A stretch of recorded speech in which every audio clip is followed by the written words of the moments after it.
Hello everyone. So it's been raining hard earlier today. So pero I would like to introduce you today to something very important to me.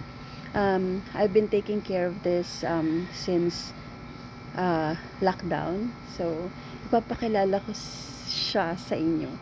Okay guys.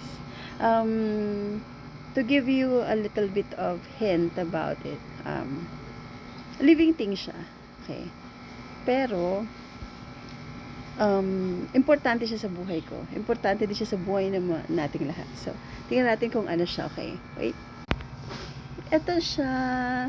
Siya ang aking lemon daw yan eh. I don't know kung lemon nga ba yan or kiat-kiat. Basta, I planted it during lockdown.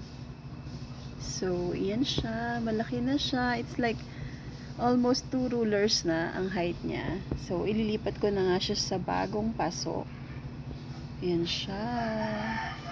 So, hindi ko alam guys kung lemon ba talaga to siya. This is my first plant na I planted. Ako mismo ang nag-germinate ng seed niya. Tapos, lumaki na siyang ganyan. Yan. So, thank you for your time. So, tell me guys kung ano sa tingin yung halaman to. Kung lemon ba to o kiat-kiat. Okay? See you in the comments. Bye-bye. Have a great day.